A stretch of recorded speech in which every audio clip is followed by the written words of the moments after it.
G'day guys, welcome back to my channel. My name is Wildkard. Thank you for watching the Wildkard Rugby Show. This is a Super Rugby review. This is the Melbourne Rebels versus the Chiefs.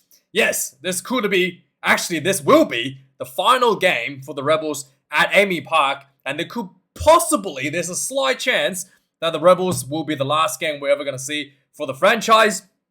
And you figure that with so much on the line, with all the fans coming out, applauding the team, I thought the Rebels could have put on a much better effort.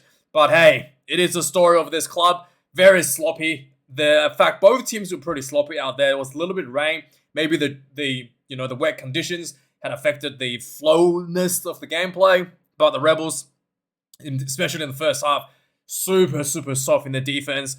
The Chiefs wasn't doing anything crazy, just running the ball, carrying the ball hard, and it was just getting over the advantage line, and then eventually just scoring. And I was actually worried that the Rebels was going to be blown out by the Chiefs because especially when the Rebels were starting to take penalty kicks and just really starting to look like they wanted to just, milk a win, so to speak. And but it wasn't the case. The Chiefs lost a lot of that momentum, lost a lot of that gas they had kind of like late in the second half, and also the Rebels bench came onto the field, made a bit more of a impact, and really just overall a pretty lackluster finish to the 14-year history of the Melbourne Rebels, at least at AAMI Park. They won't be playing there anymore. Even if they are being saved, they will be moving to Western Melbourne, and it will be like a completely different field if the Rugby Australia decides to give them the license to play anymore. Now, in case you don't know what's happening, there's a debt that the Rebels owe to Rugby Australia and a taxation office. And as part of clearing the debt, it was to pay off, essentially, the directors who drove the team to the ground. And Rugby Australia and the taxation office are not happy about that, despite the vote by other debt holders that they were to write off the debt. So basically, the fact that the taxation office and Rugby Australia are forced to let go of their money means that the taxation office is looking at potentially having the debt move on to the directors to pay for them out of their personal pockets, which is like a lot of money, like 10 million or 15 million or something, 11 million I think it was. And then the Australian Rugby, not happy about their money being lost, could potentially just not issue a license. Yeah, especially, it depends on what the demands are, because I think Rugby Australia probably will ultimately want to issue a license for the Melbourne Rebels to compete in Super Rugby, but there will have to be some certain conditions with regarding to, the directors being punished for what they've done. I think that's probably where Rugby Australia is looking at doing, instead of just, allowing the Rebels directors to walk away with the money, their salaries, the money, like nothing had happened. It was pretty horrendous by the Rebels directors. The club has been running at a loss for 5 years and they've been hiding it. Yeah, so there could be some, it's definitely some legal issues there that they could be looking at. But yeah, this is it. This is the final, game for the Rebels for this season. And the Rebels could actually won the game, considering the sloppy performance for the Chiefs in the second half. The Rebels missed 2 conversions from their 3 tries. If they had landed those, would have made the difference. But ultimately, it was the discipline for the Rebels that hurt them. And I felt like, especially in the first half, the Rebels just really lacked a bit of energy, like really soft. And it wasn't quite enough on the day. It could have been a good upset and a good finish to the season. But hey, it's the Melbourne Rebels. You kind of expect this sort of results from them. Just disappointment for 14 years already. And yeah, so let's have a look at the stats of the match. Interestingly, the Rebels wasn't that far behind in terms of all the stats. 3 tries to 2 actually leads the Chiefs on that front. Run meters 342 to the Chiefs. Let's just refresh that. 342 to Chiefs 440. 11 turnovers conceded for both teams. 30 defenders beaters by the Chiefs and only 12 for the Rebels. So that shows you some of the difference, especially in the first half where the forwards just running through the defensive line. Nothing too fancy was put on display there. 136 tackles, 30 missed tackles by the Rebels, 112 tackles by the Chiefs, 12 missed tackles for the Chiefs, so much better in their defense in terms of completion percentage. Kicks in play, 14-13. I was actually expecting probably a bit more kicking out of the game, considering the rainy conditions. Carter Gordon looked very out of it, especially in the first half. His kicking was kind of inaccurate. There was the Rebels inside center, Juiced, I think that's his name, was doing the goal kicking as well. And yeah, so 2 missed conversions ended up being the difference for the Rebels potentially winning this game. And Damian McKenzie, 6 out of 6 as always, perfect on the boot. The lineouts was a little bit messy for both teams. And 9 lineouts for the Rebels, 1 loss for the Rebels. 13 lineouts for the Chiefs, 2 lost for the Chiefs. The scrummaging was quite even for both sides. I think the Rebels was penalized for one of the scrums for pulling down on the loose air side. But outside of that, it was overall quite an even contest. The Chiefs did consider penalty in one of their own feet, but overall, I thought maybe the Chiefs had a tiny bit of advantage over the Rebels, but it wasn't too significant to make any difference to either side. Penalties considered 11 against the Rebels, 8 against the Chiefs. There was 1 yellow card for an accidental head collision in a clean-out. It was Tupou Vaa'i head-on-head on Carter Gordon. Very interesting. They didn't take off Carter Gordon for like 5 minutes before they finally took him off for a HRA assessment.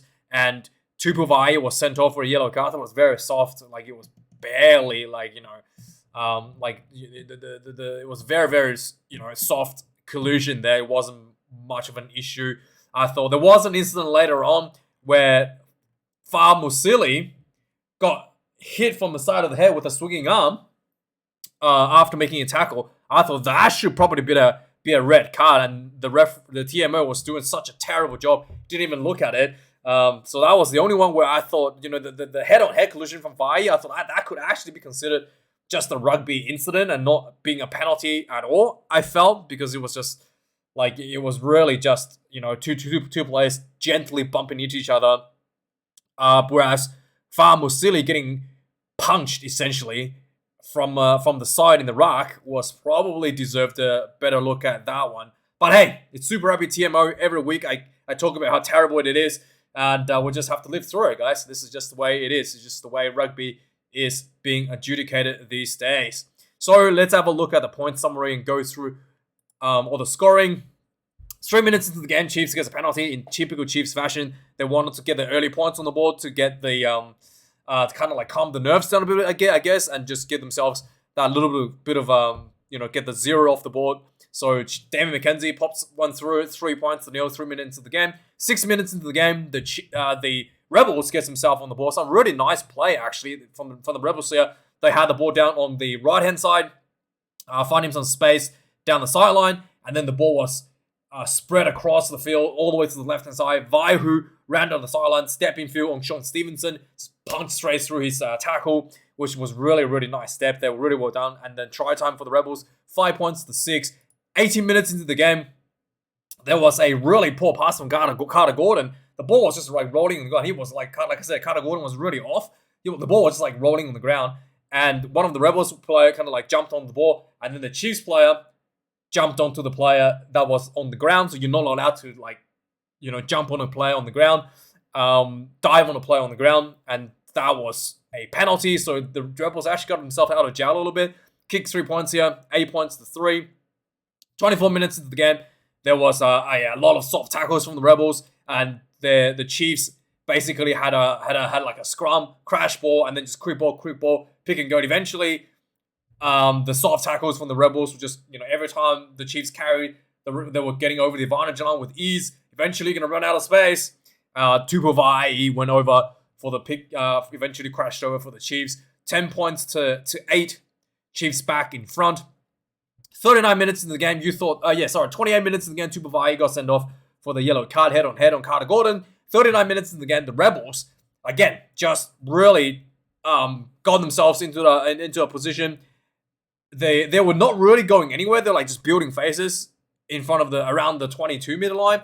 eventually they got a kind of like a lucky penalty, and the Rebels thought they can go into halftime with a 1-point lead, kick the penalty, 11 points to 10.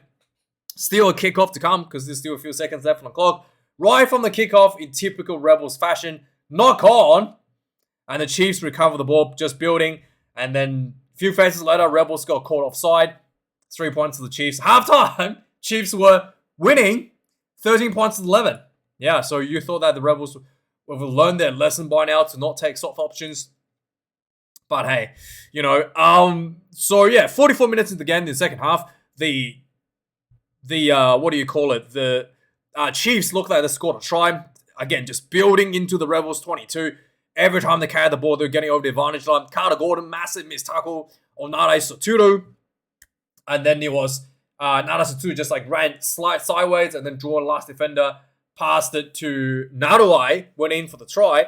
And then the TMO rings up. Nick Berry was like, there was a knock on in the ruck a few phases before. No try, disallowed. So Rebels got out of jail a bit there. 45 minutes of the game. Really, really soft tackles from the Rebels.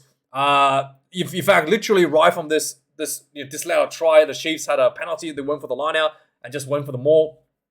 And the Rebels play just really, just really like, the maul was going forward. And it was, and I can see like there were players like Jordan Willesi were just standing there in the blind side. If the maul is like literally running forward, you need to get in there and stop the maul. I know you have to mark the short size a little and peel off.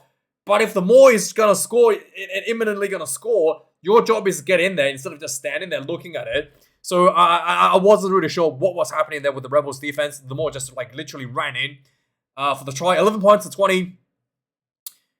A few minutes later on the 50 minutes mark, there was another penalty to the Chiefs. Damien McKenzie kicked another one. 23 points to 11. It looking like the game was just going to be snowball out of hand at this point. But 57 minutes, the Rebels get themselves back onto the ball. Keeping it tight. It was rainy. It was bucketing and rainy. So they were keeping it tight. So a nice crash ball center field got just in front of goalpost. And then the ball kind of just spread out wide. There was a nice little overlap. Lockie Anderson into the corner. Try time, 16 points to 23. Missed conversion here. 63 minutes, and this is what I was talking about. Far Musili got literally cop one with the swinging arm.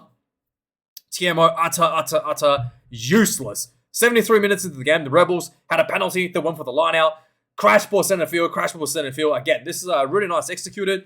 Carter Gordon was hiding in the on the left hand on the open side from the line out, and then he just like quickly switched sides to the blind side, and then creating a nice little overlap. Again, good hands from everyone on the blind side.